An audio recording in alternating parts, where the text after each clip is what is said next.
Why so tense, Potter? La série Harry Potter arrive bientôt sur les écrans, donnant la possibilité d'adapter ses meilleurs personnages. Il est donc temps d'évaluer quels moments de Drago Malfoy doivent être inclus dans la série. Bien le bonsoir, mesdames et messieurs. Nous sommes l'animation de la soirée. Les livres Harry Potter ont façonné si profondément le paysage culturel que même ceux qui ne les ont pas lus ont été touchés, faisant l'expérience de toute une puberté de références à Harry Potter qui ont contribué à définir leur jeunesse. Les films qui ont suivi sont un incontournable pour beaucoup, y compris l'adaptation de Drago Malfoy et de sa famille. Loin de devoir résoudre des problèmes avec ce qui existe, la série télévisée peut insuffler une nouvelle vie à ce qu'il y a de merveilleux chez Drago et les autres personnages. Drago Malfoy de Tom Felton devrait être référencé et célébré dans l'émission télévisée, permettant ainsi un ajout respectueux à la franchise. Ce nouveau Malfoy a l'opportunité de cristalliser la cruauté du personnage de la première moitié de la série de livres, et par la suite, l'incroyable et douloureux 180 traversé par Draco pour en ressortir profondément modifié à la fin des livres. Lorsque Drago Malfoy et Harry Potter se sont rencontrés pour la première fois dans les livres de Rowling, c'était dans le magasin d'uniformes de Madame Malkin dans le premier livre de la série, Harry Potter à l'école des sorciers de 1997. Ce chapitre des livres démontrait le sectarisme de Drago lorsqu'il demandait à Harry s'il était notre espèce, faisant référence au sang pur. Cela a été ignoré dans les films, mais a fourni une bonne configuration pour l'antipathie à venir. L'intolérance de Drago a toujours été mise à nu dans les films, mais les citations vicieuses de Drago Malfoy du premier tome, comme « tu suivras le même chemin que tes parents », seront essentielles pour établir Draco comme l'extrême d'Harry dans la prochaine série. La croissance de Drago a été magistralement abordée dans les livres, transmettant des messages importants. La série aurait donc raison de se concentrer sur cela. Cependant, la série doit d'abord révéler que Drago est un tyran cruel et sectaire, et le public doit le détester pour ça.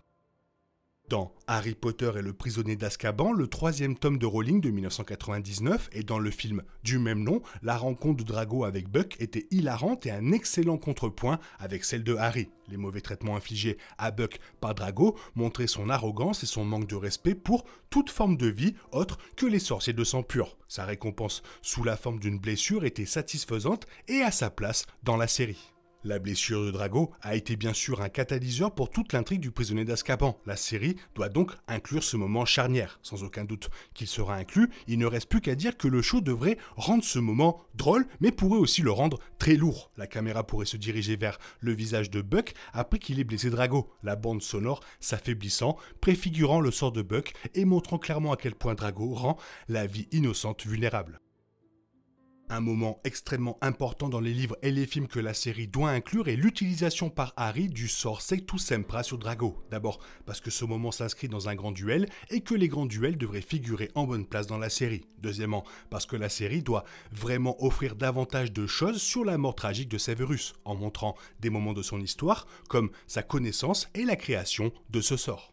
Surtout, la série devrait présenter cette confrontation inoubliable entre Harry et Drago, car c'est probablement l'un des moments les plus épiques de l'histoire. Le sort Sectum Sempra a montré la capacité de l'histoire à s'adresser à l'obscurité adulte et à un autre public dans ce qui avait commencé comme une histoire pour enfants. La série s'adressera inévitablement aux jeunes et aussi aux adultes, étant donné la place de ce groupe d'âge dans le fandom.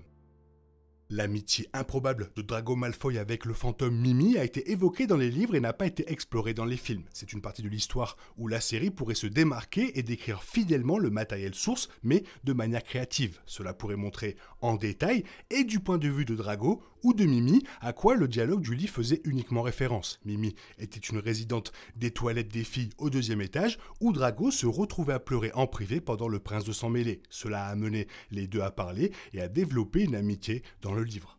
Mais je pensais qu'il m'aimait bien, dit-elle plaintivement. Peut-être que si vous partiez tous les deux, il reviendrait, nous avions beaucoup de points communs. Je suis sûr qu'il a ressenti, et elle regarda avec espoir vers la porte. Quand tu dis que tu as beaucoup de choses en commun, dit Ron, semblant plutôt amusé, tu veux dire qu'il vit aussi dans un virage en S. Non, dit Mimi, d'un ton de défi, sa voix résonnant fort dans la vieille salle de bain carrelée. Je veux dire, il est sensible, les gens l'intimident aussi, il se sent seul et n'a personne à qui parler. Il n'a pas peur de montrer ses sentiments et de pleurer.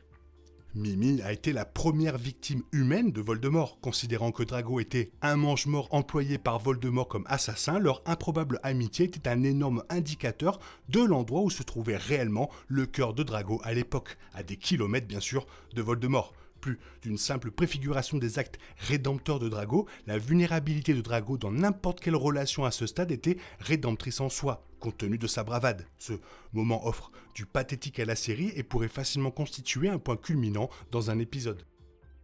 Les films Harry Potter décrivaient magnifiquement la croissance de Drago, mais devaient condenser beaucoup de sujets et la série télévisée pourrait ajouter des facettes du développement du personnage de Drago que les films ne pouvaient tout simplement pas. Il y a une scène supprimée pour les Reliques de la Mort partie 2 qui montre Drago jetant sa baguette à Harry pour l'aider dans son combat contre Voldemort. Cet acte héroïque n'était pas dans les livres, ce qui explique peut-être pourquoi elle a finalement été coupée. Mais elle montre à quel point les films se battaient pour savoir comment s'adapter au développement du personnage de Drago. Bien que cette scène ne soit pas canon, il y avait de nombreux points dans les livres où Drago prouvait sa complexité. La série télévisée peut adapter ces points. Par exemple, « Es-tu sûr de vouloir manipuler ce balai ?» est une excellente plaisanterie de Drago adressée à Harry, illustrant que leur Serpentard était capable de plaisanteries légères, ainsi que de moqueries sombres et problématiques. Drago est devenu quelqu'un motivé par la peur plutôt que par l'arrogance, et la froide réalité de grandir a commencé à l'humilier, et c'est ce que l'émission télévisée devrait décrire.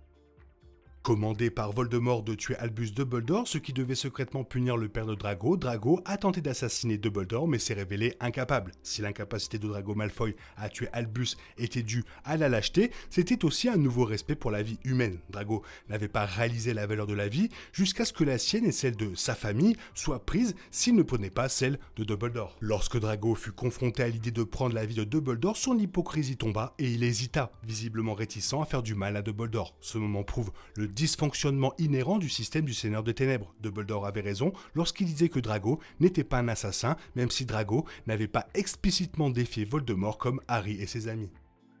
Le moment partagé de Harry Potter et Drago dans la forêt interdite était un point critique et la série télévisée devrait y aller. Ce fut l'un des moments Drago-Harry les plus drôles, mettant en évidence la bravoure de Harry avec Gryffondor par rapport à la lâcheté de Drago. Cela a également rendu l'histoire fantastique effrayante en s'appuyant sur le potentiel d'horreur d'une histoire, sur les sorcières et en donnant le ton à l'histoire riche, variée et envoûtante à venir. Les plaisanteries de Drago avec Harry dans cette scène représentaient ce qu'il y avait d'étonnant dans l'histoire concernant la relation entre les deux. Drago Malfoy a fourni une présence crapuleuse et l'hostilité entre lui et Harry a fourni une grande partie du meilleur drame des livres et des films. L'émission télévisée a l'occasion de démontrer ce qui est réellement dit entre ces deux-là lors de leur mission à travers la forêt, qui a duré un certain temps selon les livres. Lorsqu'ils étaient obligés de passer du temps seuls ensemble en danger, il est très possible que la rivalité de Drago et Harry ait cédé la place à une conversation plus nuancée. L'émission pourrait créer des querelles hilarantes à la hauteur des livres et montrer à quoi aurait pu ressembler la trêve des deux garçons effrayés.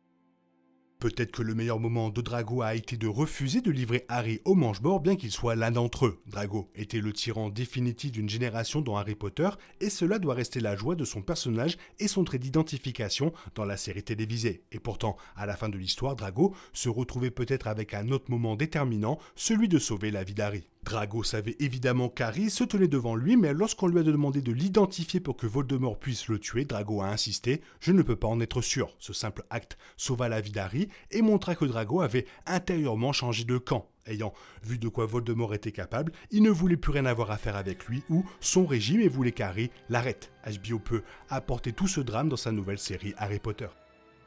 Le fils de Drago avec Astoria s'appelait Scorpius et la série pourrait expliquer pourquoi. Scorpius était un personnage que les livres et les films montraient monter à bord du train pour Poudlard à la toute fin. Les Malfoy portaient tous des noms intelligents et symboliques qui les liaient au mal mythique ou en disaient long sur leur caractère et Scorpius n'en faisait pas exception, rappelant la piqûre mortelle d'un scorpion. Cela reflétait l'agression de Drago, mais la tentative de meurtre était traumatisante pour Drago, donc la série pourrait inventer un homonyme pour Scorpius qui explique davantage ce choix de nom. La série devra également communiquer sur la croissance de Drago avec laquelle les films ont lutté. Vers la fin de l'histoire, donner à Scorpius un homonyme sympathique pourrait faire comprendre la nouvelle vision du monde complexe de Drago. Cette scène éphémère de quelques secondes ou minutes pourrait héroïser Drago en un clin d'œil, offrant un avant-goût de la rédemption qui n'a bouclé la boucle après Harry Potter et l'enfant maudit. C'est valable car Drago a finalement fait des choix incroyablement courageux, mais bien sûr, la série doit équilibrer cela pour garantir que Drago apparaisse d'abord comme un horrible fanatique et ensuite comme une victime victimes endommagées. Ça fait plaisir de revenir sur du Harry Potter, vivement le début de la série. Toi, qu'est-ce que tu en penses? Fais-moi part de ton avis dans la zone commentaire. Sinon, il est temps pour toi de reprendre le cours normal de ta vie. On se retrouve bientôt pour une nouvelle vidéo. Bisous, bisous, bye bye. Il est impossible de compter sur les autres de nos jours. On est obligé de tout faire soi-même. Je me trompe? Rien de grave. J'avais tout prévu. Où va le monde? Je vous le demande.